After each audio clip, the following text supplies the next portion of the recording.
We have an update on a champion in AEW after a potential injury scare. Elsewhere, we take a look at the reaction to the new Bloodline members backstage in WWE, and The Rock has potentially teased the date of his next big WWE match. It's all in the wrestling news. Hello everyone, it's Jack and Ross back again with the second news video of the day.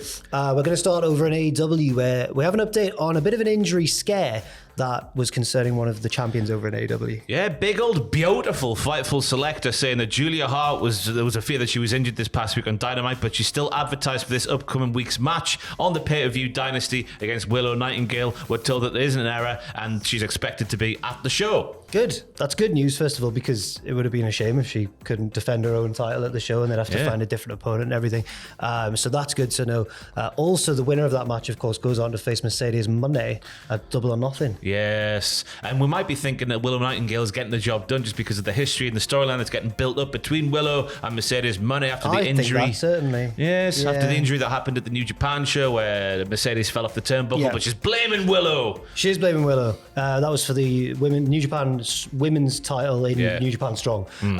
But now it seems as though someone's beaten up Mercedes Money backstage with the lights off. Could that be Willow? Could that be Julia? Do you reckon the dark side's taken over Willow finally after she fought off the dark side for so long? So I reckon it might be Chrissy Statlander. Oh, the jealous sidekick. Yeah, maybe jealous that Willow's getting these opportunities. Maybe Stokely's got it in her ear because Stokely's an evil one. That would be good if Stokely and Chris Statlander ran off together as dastardly heels fighting Willow Nightingale for the titles and whatnot. Willow could have done it herself, but I think we know by this point that she's immune to turning heel after she got misted. And it could be Julia, but I think that's too straightforward. Yeah. It would seem the most Julia thing to do, attack someone with the lights off. She is the princess of the Black Throne. Keep her secrets, Keep her secrets, but I don't know if that's one particular secret that she's keeping. And if you were trying to, attack someone, you would attack someone like somebody else would attack them. The lights went off. Frame them. That's Julia Hart. Yeah. But it might not be her. It might not be her at all. We'll have to wait and see. But good news for Julia Hart, who is still set to compete at Dynasty against Willow Nightingale, defending her TBS championship. Now we have an update as well on an ex-AEW star who was released in the midst of an injury, but now looks like they're making their way back to the promotion. Yeah, Peter Insider has said that released AEW star Anthony Henry expects to be medically cleared to return from his broken jaw mid-May, which is a minor miracle because that jaw had fully snapped, as we saw from the x-rays up there. Please, Sesh on the edit. Sesh editor. Oh yes, Sesh is the editor of this video. And as you mentioned off camera as well, he was set to take part in that tag team tournament as well alongside JD Drake. I know you said JD McDonough. JD Drake. Different JDs. And the Workhorseman. And unfortunately that injury, that horrible injury, not only seemed to derail his place in the tournament, but also his place in the company because he was one of that wave of announced releases.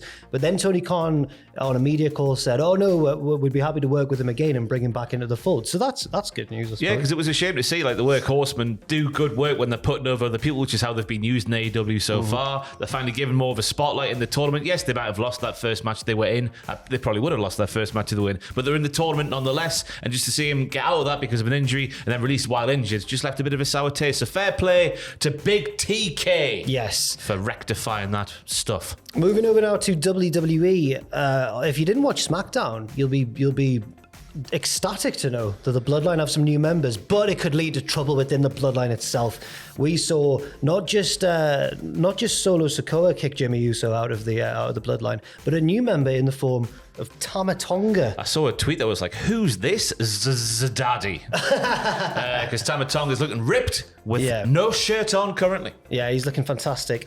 Obviously, a great friend of the channel. Oh, yes. We've both interacted with Tama Tonga. Great man. He's a cool dude. Hard dad as well. Yeah, he's a hard dad. No, his dad's hard, but also Tama Tonga's hard as well. He's a father. Yeah. And he's probably quite legitimately tough. His dad's Haku. That's what I was getting at. But yeah, Tama Tonga joined forces with Solo Sikoa, shockingly made his WWE debut and really hurt Jimmy Uso. He did. And then as they all posed, Paul Heyman had his phone and he went, call Roman Reigns, Solo slap get that phone out of there. And then backstage, it was like, who's responsible for this?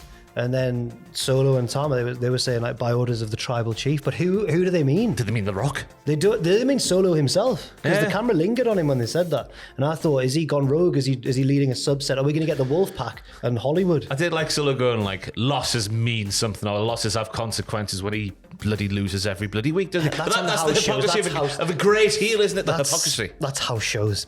But yes, now there's been a reaction backstage to the new Bloodline members because, of course, not just Tama Tonga is involved, but Jacob Fatu's been signed. He's not yet appeared on screen, but you'd have to imagine that he'd be involved in some way, given his family status. He's what they want Solo to be, I think. Jacob Fatu. More Uwanga shades from his offense, I'd say, and Kavorka. Fair enough. Solo's a very laid-back guy. Yeah. Jacob's more like Umanga, as William Regal would call him back Solo's still got incredible value as well. But, I'm just scared of all of them. Don't want to say anything bad about any of them. But Fightful have said that those that they spoke to from around WrestleMania said that Jacob Fatu and Tama Tonga both made good impressions last week. Tama Tonga has many friends within WWE, and Jacob Fatu was around in Philadelphia and was said to have seemed very happy.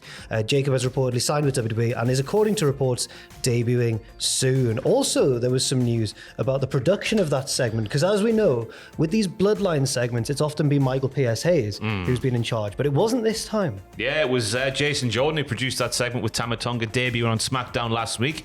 What does that mean? I've got no idea. Jason Jordan got his flowers this week on Twitter, I saw, because Rhea Ripley, the news came out that she had some sort of panic attack before a big WrestleMania match against Becky Lynch. And what's the picture that got circulated the weekend? It was Jason Jordan going like, there, calm down now, pal. Yeah, it's all going to be fine. He seems like a nice guy and good at his job as well, if that segment's anything to go by. There was some speculation coming out of that Jordan might be the permanent new Bloodline producer, but it has since been reported that Michael Hayes will resume producing duties going forward. But the fact that they've kind of given Jordan that responsibility, even just for one big segment, kind of means maybe that he'll be given further chances in big segments down the line. Yeah, he's been doing it for a while now, so he must be good at what he's doing to be around for that long. Absolutely. Which makes no sense in terms of wrestling, but you know what I mean. One of the stories that surprised me recently as well, this isn't breaking news or anything, but it's to do with producers in WWE. Pete Dunne is producing matches on WWE Speed. Yeah. And he's still young and an active wrestler and stuff, so it's like maybe that's like something he wants to get into once he's finished wrestling. And he'd be good at it, wouldn't he? He's been wrestling since he was 4 years old, isn't he? He's only 12 now. Yes.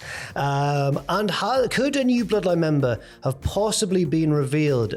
Because recently, Fightful Select have given us an update on Hikuleo's New Japan contract status. He is, of course, related to Tama Tonga. And a very tall man. Really tall. Very tall man. Yeah. Fightful Select is saying, although his tag team partner, El Fantasma's New Japan contract was only through January, as of Wrestle Kingdom when we spoke to them, Hikuleo's was a bit longer. As of recent months, we're told that both Hikuleo's real deal ran until June. Yeah, so El Fantasma's contract was out in January, but Hikuleo's got another 6 months on top of that. So if he is to jump over to WWE and possibly play a part in this Bloodline storyline.